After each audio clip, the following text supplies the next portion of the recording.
Hello, everyone. Happy Friday. Yay, we made it. We made it through a week. What a week. Weird ass week. Yes. I don't know. This week was, I don't remember any of it. Yet it didn't end. I can't believe we got here somehow. I'm going to blame the full moon in Scorpio. Yes. That's Yes. I'm blaming it for everything. Right. Right now. And that's today, right? Today. Yeah. How are you, Tracy? Yes. Tracy, I Welcome. saw in your post that you're developing a tarot deck or a new tarot system, if I have that correctly. And I'm super excited about that. Just so you know, that lit me up, that lit my little sacral up all over the place. So We can always invite her to come on and tell us about it. oh, can we? Can we have? Oh yeah, we can have more people if she wants to. Yeah. Well, Tracy, let us know. We won't put you on the spot, but if you want to talk about No it, pressure. come and do that. Right. We don't have anything to talk about today, so you should help us. It is one of those days. Yeah. Yeah. We always have something to talk about. I mean, there's always something. I'll just share, I think I had mentioned here, maybe I did, maybe I didn't, that I'm thinking about going back to school to be a therapist. And I keep going back and forth about it. Like, yes, I will. No, I won't. It's a great move for me. It's a stupid move for me. But I just had a conversation with my aunt, who is very opinionated. Gotta love her. And, she was just saying, like, you will never be taken seriously unless you have a license. And it's because you will always feel like a fraud. And I thought that was a really interesting perspective, which I don't necessarily agree with. I mean, it feels like old system, right? This idea that well, listen, there is some legitimacy, right? When someone has a license, we automatically assume they've got some cred. Yeah, it's the white coat effect, right? Exactly. But do we need that to feel credible within ourselves? No. I don't think that we do. Her words to me, what I heard, it was more about your inability to see yourself not as a fraud without it than it was about people thinking. Other people. Yeah. Yeah. Which is very interesting. Which is interesting. And I think as an innovator, as somebody who creates systems and creates methodologies. Hi, Nancy. I created the subconscious rewiring process called the Total Rewire Method. I don't question my authority with it. I haven't written a book on it. I don't know how other people feel about it. I do think there's something to, like, when you create the system, there's an embedded, assumed authority, right? So like your book, for example, right? Like the Shadow OS, that whole concept, that framework, that you're the authority on it. Like, that's not, you don't need a degree on it because it didn't come from someone else. It came from you, right? And I don't know if this is related, but I was reading a post. I actually just shared on Substack this really incredible somatic, I guess, therapist, and she's a clinical therapist too, I think. She was talking about just the bias of, she's writing her book and how many male psychologists she's quoting and feeling the absence, when really, if you trace it back, a lot of the work, like all the somatic work, was being done by women a long time before it was coined as somatics, which it was coined by a man, right? And so I don't know, maybe the question of, like, claiming our authority, what does it take to really see yourself as that and have others see you that way? Yeah. And I think, that was part of the post that I did this morning about the video from yesterday, was we are taught and have been trained to manage systems, but we've not been enabled or empowered to claim authorship. And I think that disconnect is what keeps us from, like, really stepping out. Like, there's a lot of work that has to go on in my brain before I can step forward and claim authorship on it, even after writing the book on it, right? Yeah. I forget that I wrote the book. Mhm, Like, I mhm. forget that I am the authority, to your point. Like, there is no other shadow operating system information out there, because Right. I mean, I made it up, but I made it up. Like, I As we created it, do. right? That's Yes. what the creative process is. We're just making something with hands, knowledge, like mind, whatever, just Yeah. like everyone is. Well, that's the whole thing. It's all made up. And like, it's not that I certainly don't doubt or diminish the scientific method, right? But like, we know there's bias, and we know that results can be skewed towards the thing that we're trying to prove anyway, right? We can look at science and see how many things are true until something else comes in and proves that it's not. It's all just made up. It's all just theory. We can have research that supports it, but again, it's like as soon as new information comes in, it changes it anyway. And it doesn't diminish the value of the original thing, right? Like, it helps in the way that it helps at the time that it helps for the person that it helps. That's legitimate, right? Like, thinking of like diets, right? Like, how many people did the Atkins diet and were really successful with it? People don't do the Atkins diet anymore. They do keto. How different is it? I mean, it's different, but it's not. I mean, I'm sure it's different, but it's like these new names for the same things. Carnivore is mostly Atkins. Right, exactly, right? So that's a better one, right? So carnivore Atkins, we change the name, we make it more politically correct, we have new research to put in it, we refine it. Here's what didn't work about Atkins. Again, maybe it worked, I have no idea. But like, that's also the process. And it's important for us to claim I love that word, authorship, and our authority while we're the authors and the authority in it. Like, even if it's fleeting, we claim it now. You made it now. It's yours now. Take it, claim it, like, share it. Yeah. I want to read what Tracy said. Others also tend to claim when women build in pieces of systems, such as those who helped Ra with human design, there's pieces that aren't his in there. Oh, I didn't know that. Conspiracy theory. Let's go. What do you got? Come on, Tracy. Tracy, the one that always like has all this knowledge. Yes, that is Tracy. Come on, Tracy. Come on, Tracy.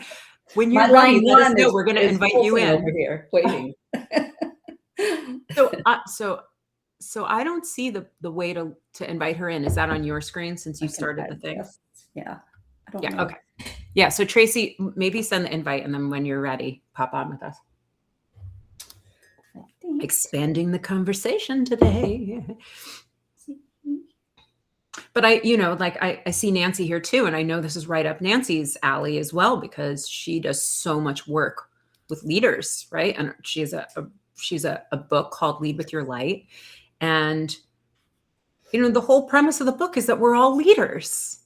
But are we claiming that? Are we seeing that in ourselves? Can we, and what's the fear behind it, right? I think you and Shereel and I don't know how to pronounce her name. Monet.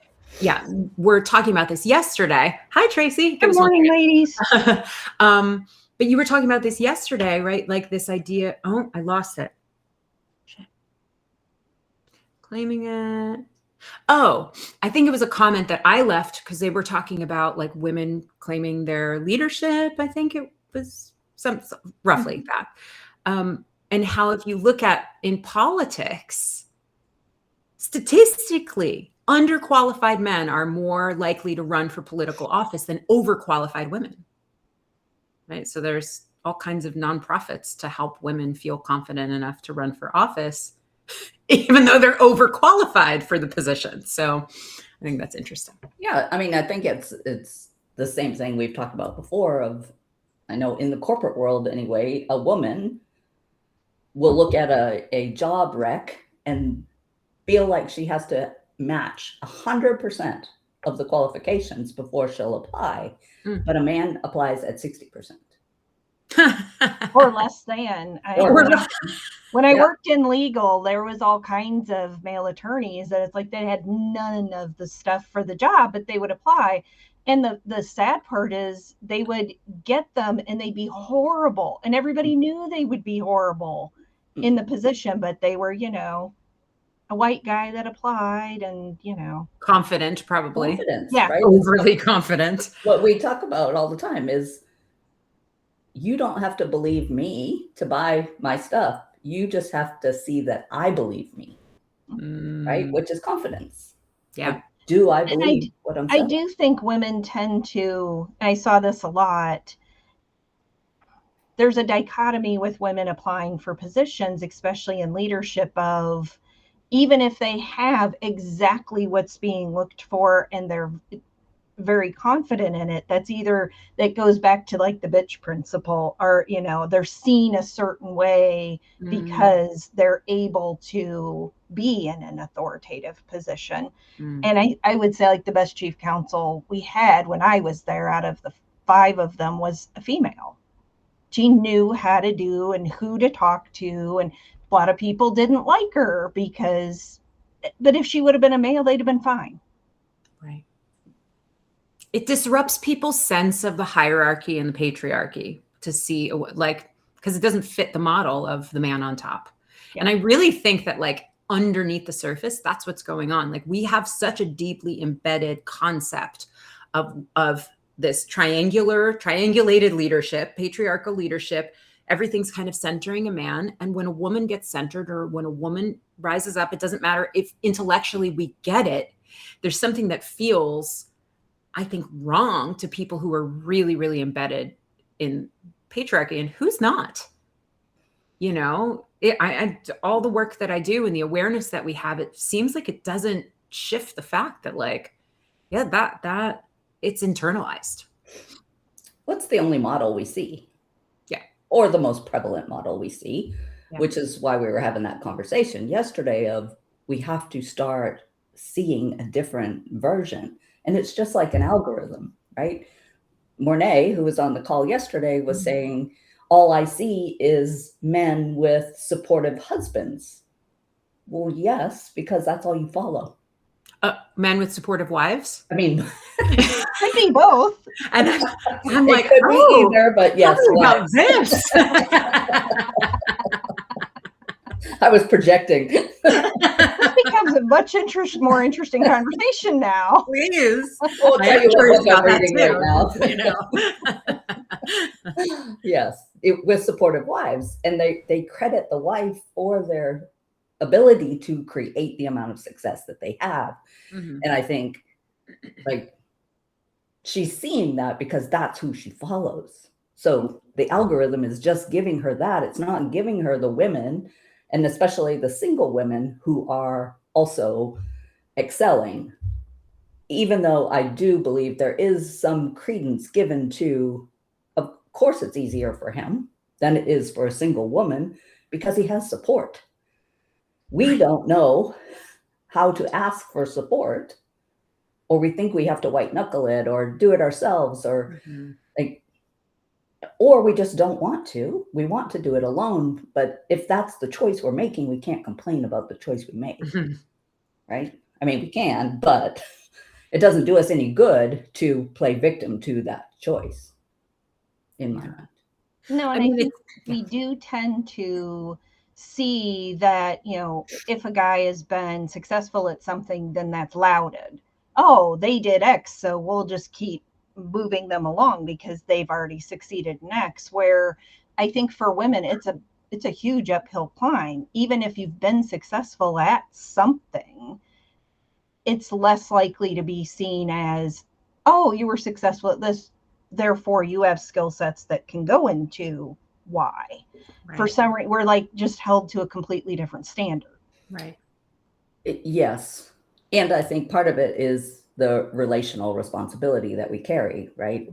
Men don't have that piece of it. So we're constantly processing more data points because we're processing everything they process, but we also have the relational aspect that we're responsible for, just in the feminine, right? So it is a heavier load, but it doesn't have to be insurmountable, I guess is my point. Yeah. Yeah. Well, I'm sure you guys have heard the imagine what I would accomplish if I had a wife at home. Imagine how successful I would be if I had a wife at home. But I will say this, like maybe because I don't have a corporate background, right? But I don't follow any men. I don't follow any man. I also don't follow, like the only man that I followed and I don't follow anymore was Richard Rudd when I was like deep in the Gene Keys. Beyond that, I don't have any male energy healers that I listen to, motivational speakers. I have a very short tolerance. Even when we got into Stan Taylor and Chase Hughes, I'm in it. And then I'm like, my world is surrounded by women leaders. Different capacity, not necessarily corporate leaders. So maybe like my view is skewed also, but I learned a long time ago, right? Like when I started my business and I was following all of these single, we'll call them coaches, business coaches, whatever.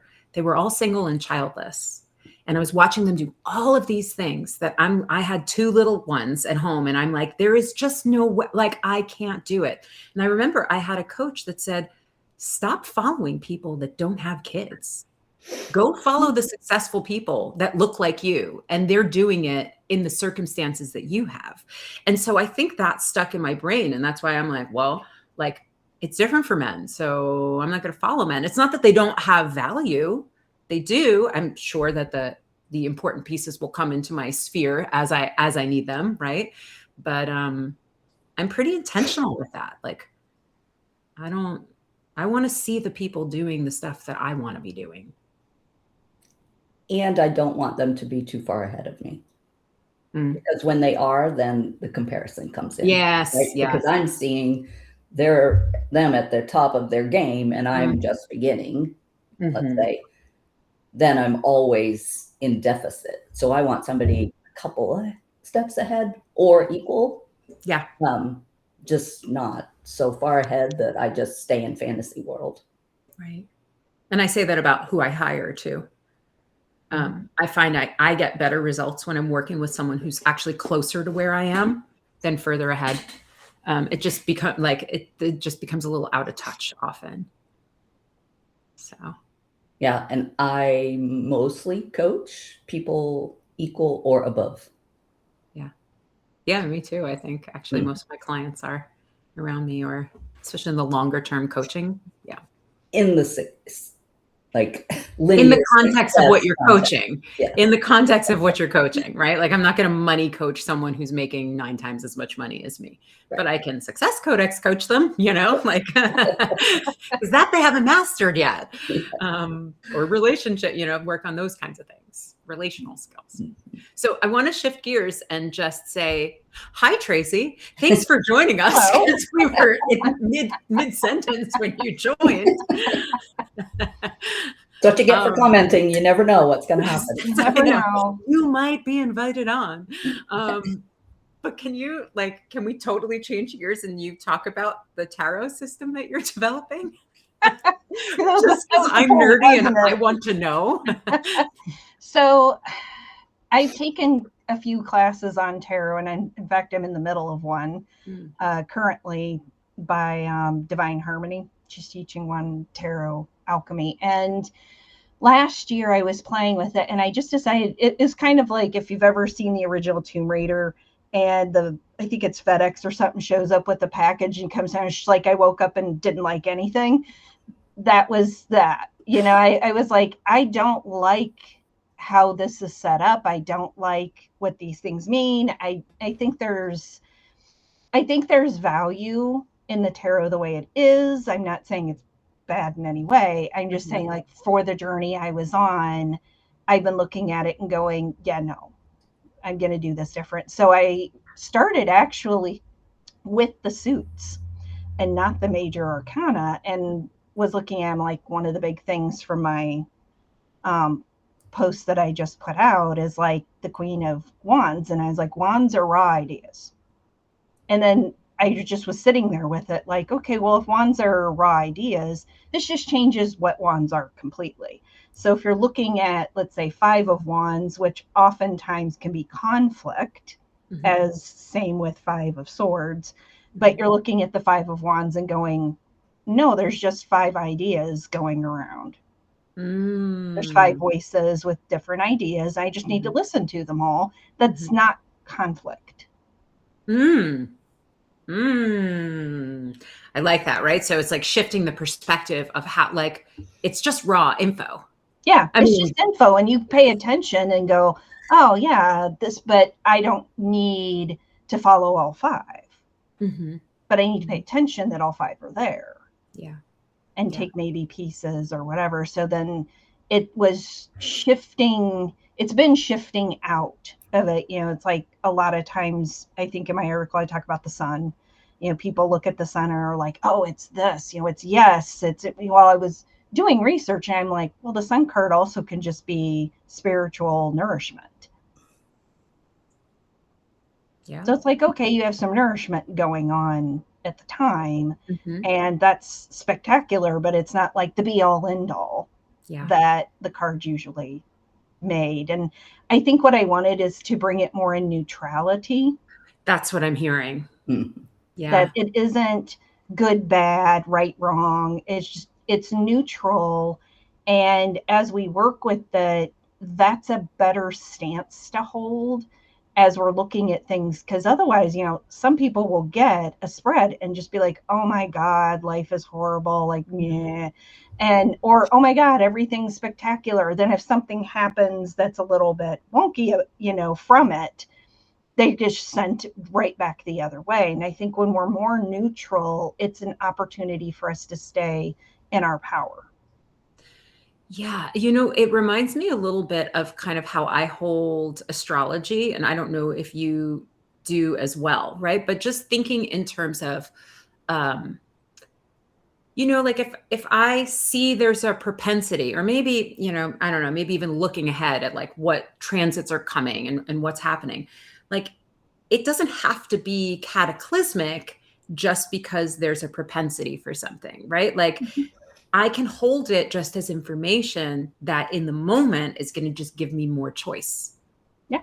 And I think to your point, when we kind of riddle a tarot deck or any system with a lot of connotation, this is good, this is bad, it's actually disempowering. It's deciding what it is for us before we get a chance to actually experience it ourselves. And oftentimes when we're reading for other people, what's going on in our life will color it. And so, you know, to me, neutralizing it a bit takes that sting out of it as well. Like if something's going on for me and it's not like the best thing since sliced bread, I'm now not coloring a reading to somebody else with that if it is more neutral, because then I have to ask more questions.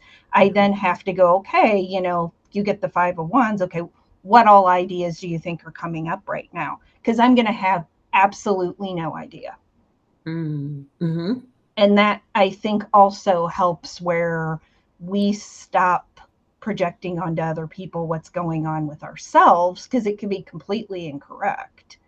We don't know what's going on with them. We don't know what ideas they've got. But yeah, and the same with when I started doing 8D astrology, it was more to get out of, I would say, I learned psychological based astrology. And then I was looking around and I was like, no, what I really want is something neutral. So there again, it's thematic. There's the theme here. The theme is like most of my modalities are very thematic. And so for like 8D astrology, I'm not telling somebody like your sun signs, how people see you, blah, blah, blah, blah, blah. I'm telling them like it's your effulgence, which is a French word. And basically what it comes down to is when we meet somebody, it's how we internally see them. You know, like when you meet somebody, you like them right away, you're like, I'm not sure. That's what the sun is. So then it gets people out of the over-identification with anything in particular. It's not, oh, I'm a Gemini, you know, like and what else is going on. Mm-hmm. Because that's actually the entire chart is the flavor. That is who we are, not this one aspect. Right. I've been talking a lot about this with Lois, actually, behind the scenes. But even with the Success Codex, right? I've watched kind of the trajectory. Certainly in astrology, well, I'm a Gemini, I'm a Cancer. This means this about me. I've watched it in human design. I'm a generator. I'm a projector. Here are the rules. And with the Success Codex system, by the way, Tracy is a certified Success Codex specialist. In case anyone was curious, she's one of our OGs. But I've been thinking so much about, I talk a lot with my clients and with the people who I train in the system about how you're not your chart, right? And it's so easy for people to come to me for a Success Codex reading and say, all right, so who am I? What am I supposed to do with my life? Like these questions that are so much bigger than any one system can touch upon. And I think you even posted about that. Yeah. Like the other day, yesterday, maybe this morning, Tracy. But it's like a little bit of an internal conflict within me because I know, I can't control what people do, but I don't want the system to be used as another authority that people are giving their power away to. I really want it to be empowering them. And so, it's part of why I do the training the way that I do it. It's part of the ethical guidelines of being a certified specialist is we talk about how to present it in a way where we are always empowering people, which means sometimes they look at their chart and they say, that doesn't work. And you go, great. So what's coming up for you? Because either way, you're going to get information about yourself. It's almost like I see it as we have something to, I don't know, like relate to, push back on, interact with. And then from there, we're discerning personally. Right. And one of the key things you did that most creators don't do is, I remember sitting at, here we were in the original class, you were kind of like, I'm not sure. And it was you came out and said, well, what are you all going to be using this for? And you made room to be like, my stuff and everybody else's stuff there. And most don't do that. No. They go like, okay, it's X and you have to do X and that's all you're doing is X. And now you have to, if you're going to do Y, you do it over there. And right.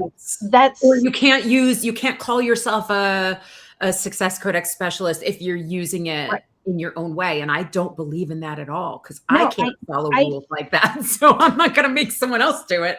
Well, and I think, what ends up happening there is you end up with these melds that nobody would expect and things that, people were bringing to it that there's no way as, one person teaching it, you could have covered all of those other things. That wouldn't have been possible. Yeah.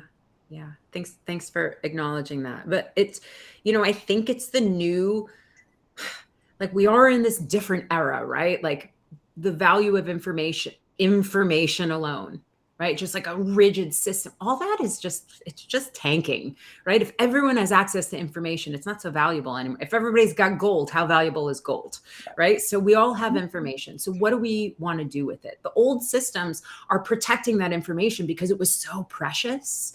And I just think that any system, there's a dance, there's an edge, right? If we have no structure and no guidelines and no kind of foundation, it really does become something else. Mm-hmm. But we still need to leave it enough freedom so that people can make it their own. And I say all the time, like people aren't going to come to you, Tracy, to walk them through their Success Codex who want to hear it the way that I say it. They want to hear it the way that you say it. They want to understand it's your interpretation, how you express yourself, the way your mind works, the way you interpret it. That's what they're coming to you for. So if I'm teaching everyone to do it like me in this rigid box, it's actually hurting people's business, right? Like I have to support. Right. And I think it's for any system. We have to start thinking about it that way as leaders. Yeah. And that's actually why I didn't go through when I was in astrology school, the one I was in, it ended up in the end to get, the gold at the very end Mhm. basically was you had to cookie cutter do it their way. And I remember getting towards the end and thinking, yeah, there's no way I'm going to ever be able to cookie cutter. That's not happening. You're like, have you met me? This Yeah, is not going to happen. yeah, that's not going to happen. It might happen like I'm good to do it if I'm doing it, for a certification or something. Yeah. I can do the reading and get somebody to practice with me to do X. But after I'm done with that, that's probably the last time I'm going to do it that way. Right. Right. And I think there are people that fits.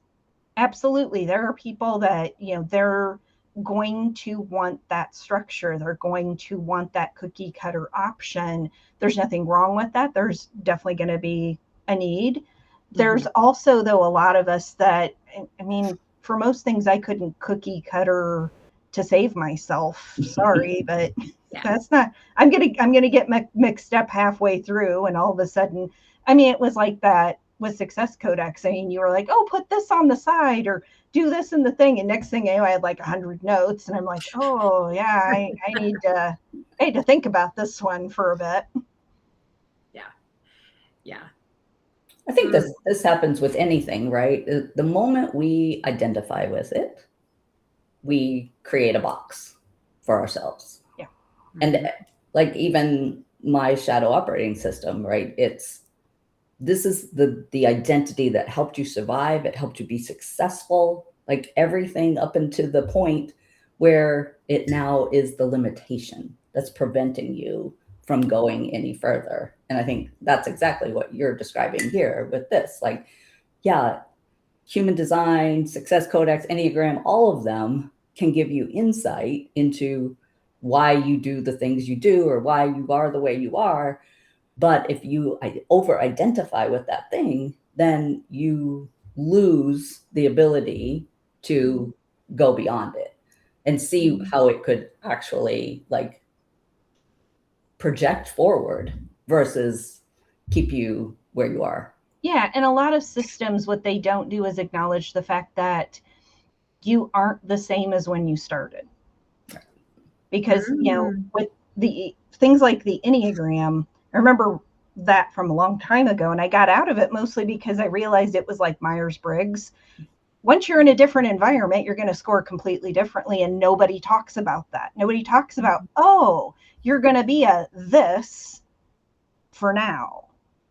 And I think human design does the same thing. If you look at solar return charts and stuff, you may not be what you were. That's not what you're learning right now. And then again, not widely talked about that I'm a pure manifesting generator, but in this solar return, it's an emotional manifesting generator.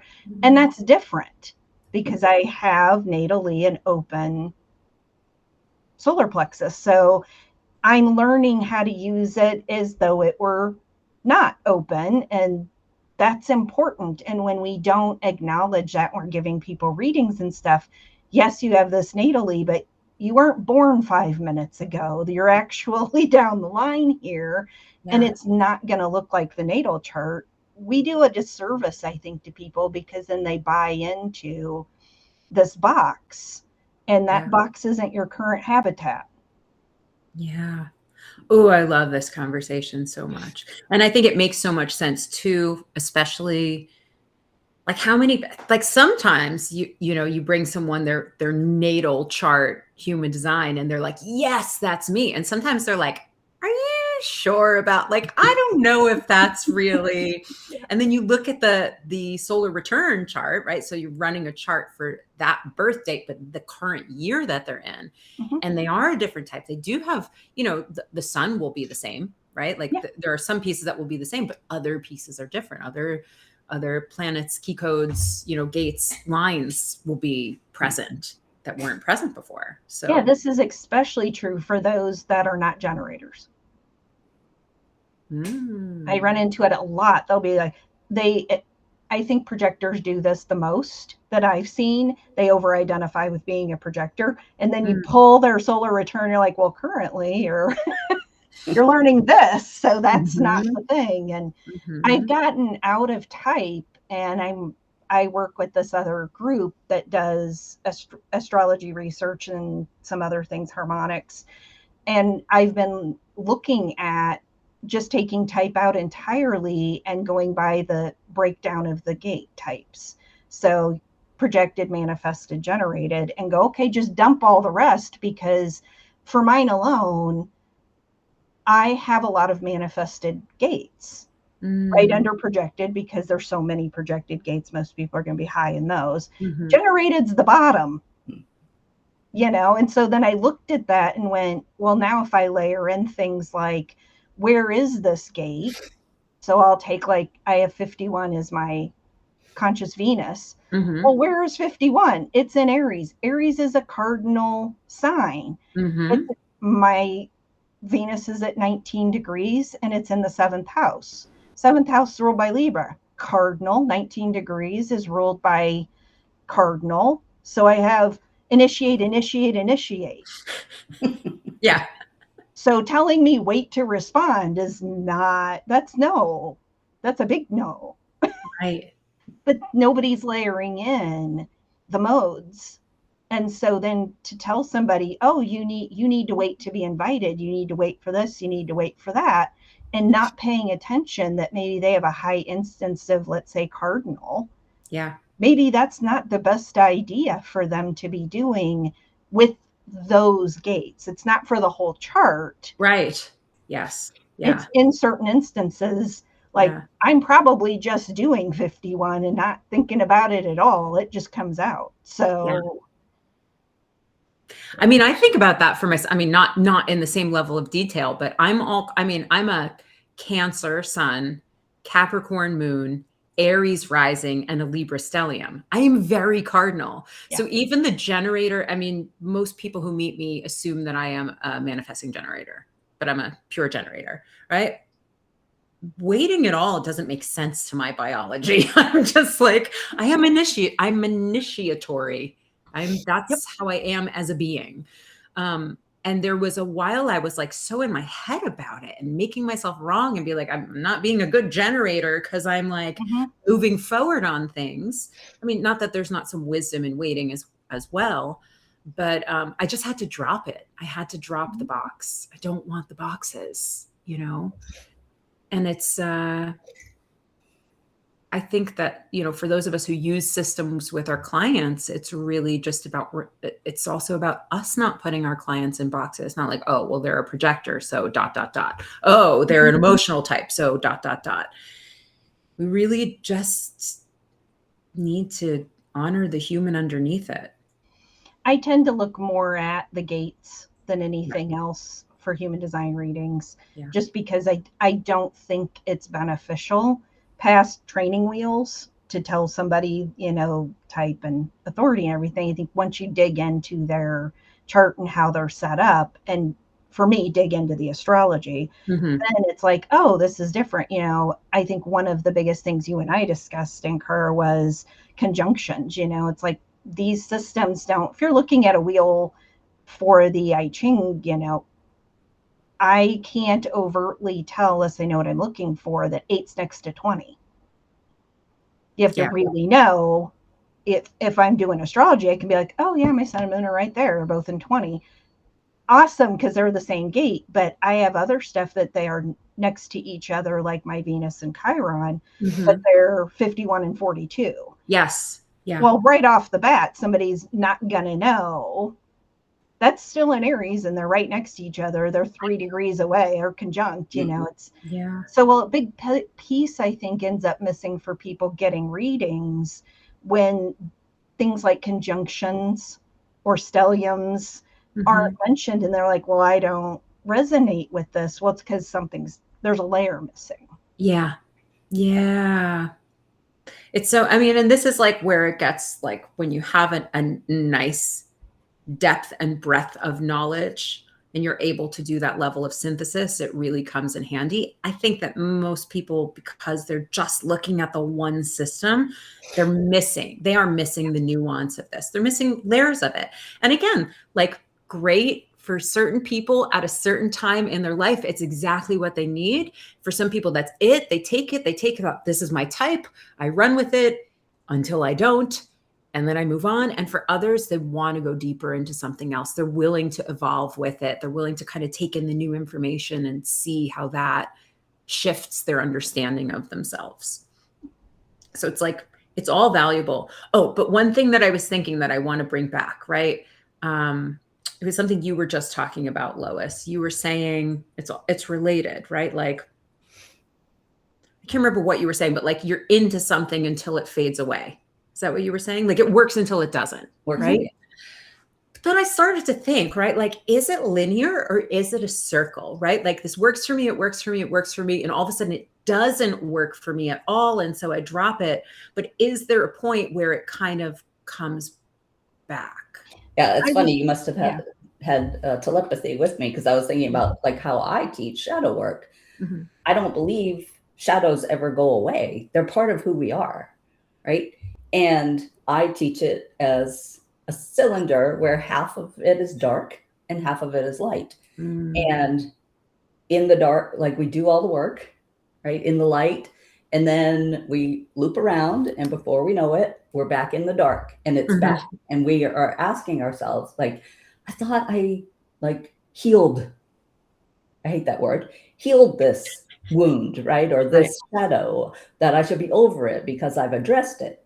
Well, you addressed it as the version that you were, and to what Tracy was saying, you're not the same person. Yeah. So it's showing up again to show you a different layer, a different depth that is available now for you to see and work on again. And then you'll be all happy in the light. And then inevitably, as you evolve, it's going to come back. Like it doesn't go away. That's how we're built. So, yeah. I think of it in spirals. Like, I was going to say spiral is the word that I use. Spirals, because when I do energy work, oftentimes when people have things that come back around, what I finally ended up developing was 8D energetics. And it was because I was looking at people coming in and then going, wait a minute, this isn't your stuff. And oftentimes they're we have this like concept, and we get conditioned into, you need to work on it. You have to heal whatever it is. It's passed down and da-da-da-da-da. And I think that's not the case. And I was like, well, wait, I can just remove this. I can see where it's stemming from and just have it go. And so I just started doing that. And yeah, it's weird for people because then that's not there anymore. What's left is the stuff that is theirs to work on. And when we remove that stuff that's been handed down and go, well, that was theirs, they didn't work on it, it's not ours, we don't have to trudge through it. That makes a complete difference. And then when they come back around, what's left, I say, it doesn't go away. But what comes back around is actually the theme for you. Yeah. And it kind of relates to what Sila is saying too, right? And so she says, and sometimes dark is not dark in the traditional sense if we think of the dark feminine, right? And it's kind of like, again, it's like the same conversation about the neutrality that we were talking about, right? If we have these kind of connotations about what these things mean, it's the over-identification with it, the saying that it's mine, all of these pieces actually stop us from seeing it clearly. It's like it blocks the medicine of them. And when we're not forcing ourselves to heal from it, or, just like, there's a beauty in just letting things be. I think the trick is that often when we confuse letting things be with we identify with it, right? Or we even have to like it. You don't have to like it to let it be. I agree with that, because I do think systems can do that to themselves. When I started learning human design, first thing they said is it's an experiment. And then if you realize over time, nobody's reminding anybody that it's an experiment. They're over-identifying with it. You're this, it's this box, it's this. Well, what happened to the experiment part? Right. And, the first thing I learned in astrology school is they said, you have all the energy, it's just not consistent. And of course, what they meant and what I took was two different things, because what they meant was the basic chart. And I add, asteroids and attractor fields and all this other stuff. And I'm like, I literally sat with a human design body graph and went and found something for my chart for all 64 gates. And I was like, you do have everything. You have everything. And then and like, right, I say that all the time. It's like, also, you don't live in a bubble. You're experiencing these gates. You're experiencing these centers that you don't have defined all the freaking time. And how many different planets and asteroids and things are transiting, right? So we're always experiencing all of this. These are their themes. The keywords, the gates, the key codes, and the success codex. They're life themes, right? The I Ching, that's what their life themes. Yeah, I agree with what Scylla's saying. Anger is the same thing. I think when we let it out healthy or realize, what's triggering us for it, it's very healthy then to get it out. We don't want to be lashing out. And we don't want to be suppressing either. Yeah. It's this dance always of like, how do I hold something that's hard to hold, right? Without identifying it, without suppressing it, without making it bigger than it needs to be, without diminishing it. There's this kind of like little sweet spot. And most of us don't get it perfect. And I also think that's okay. Like, we're not supposed to. It's an active process of learning how to be with these feelings. But absolutely, right? If we're suppressing something, why would we suppress it though? We suppress it because we have an idea about what it means to be angry, and we don't, we have an assumption, rules, fears that would stop us from expressing it.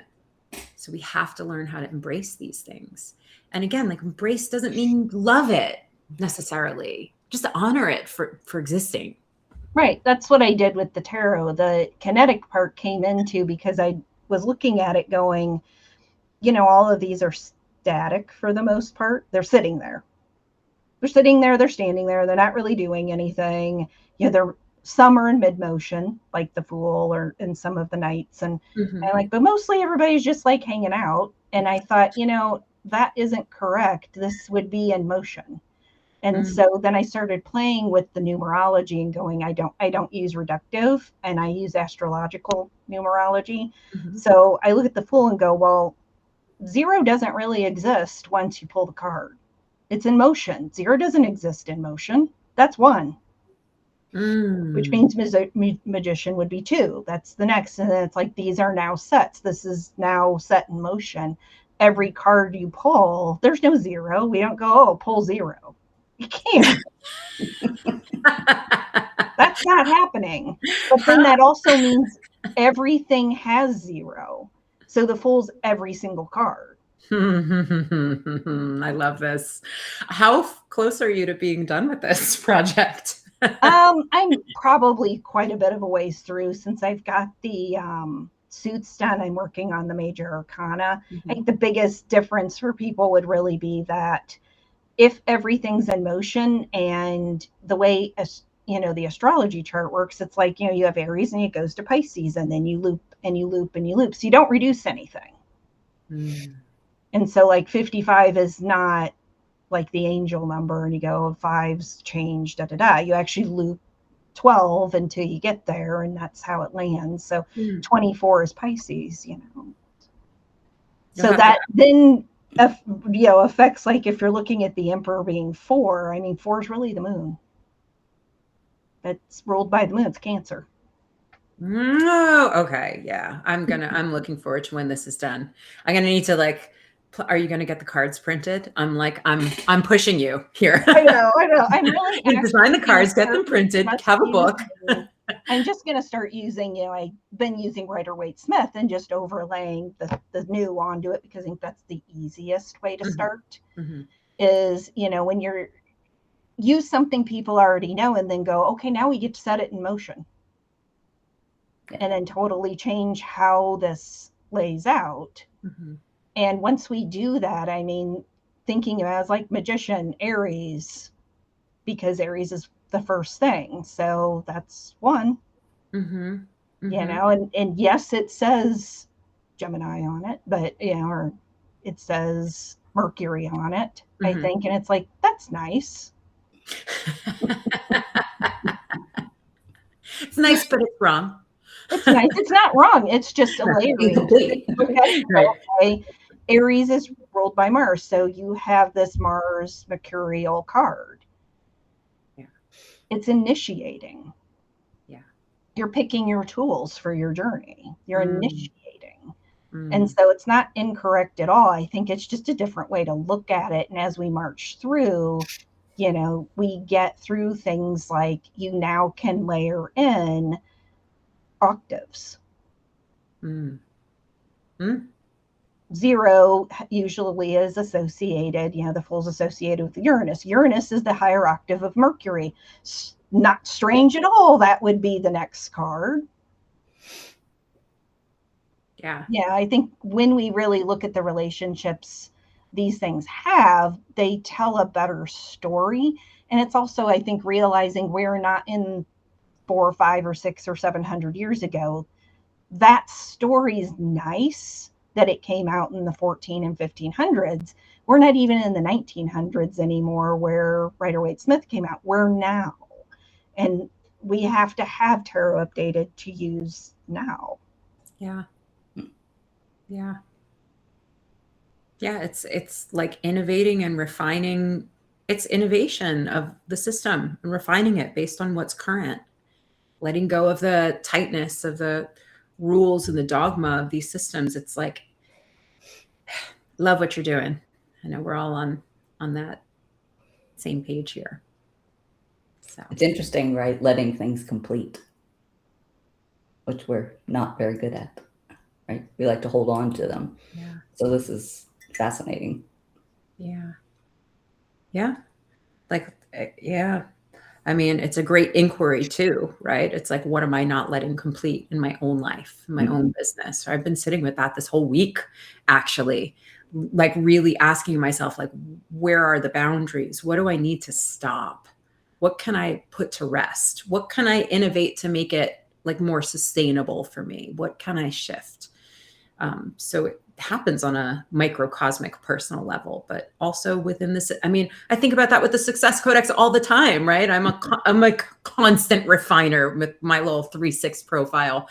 I'm always testing it and like, wait, but what about this? And what about that? And again, it's like that edge of like, how much do I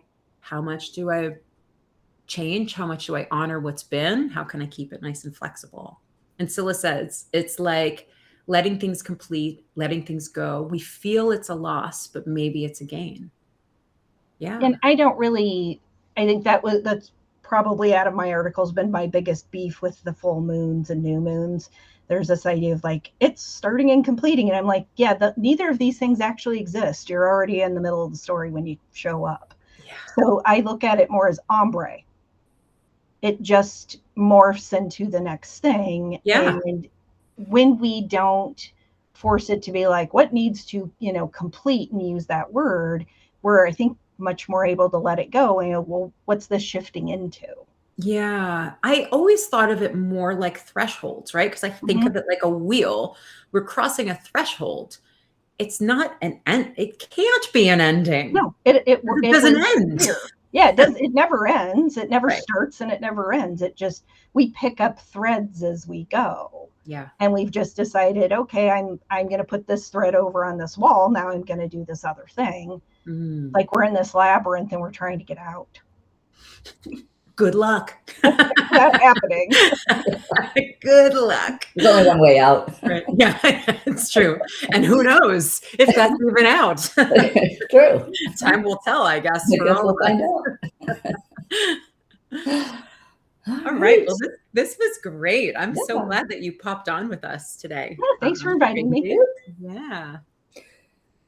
So next week, we are not doing this. I don't know. We're going to have to find a new time. I don't know if maybe we want to do it earlier, but starting next week, separate from these conversations, is I'm starting a 11 a.m. Fridays. It's going to be live Success Codex readings. Okay. So that's going to be happening, but I'm not letting go of these little talks because these are good. So we're just going to have to find another time to do it. So we will let everybody know when that time's going to be. Yes, very exciting. But thank you, everyone. Have a beautiful weekend. Yay. All right. Bye, everyone. Bye. Bye.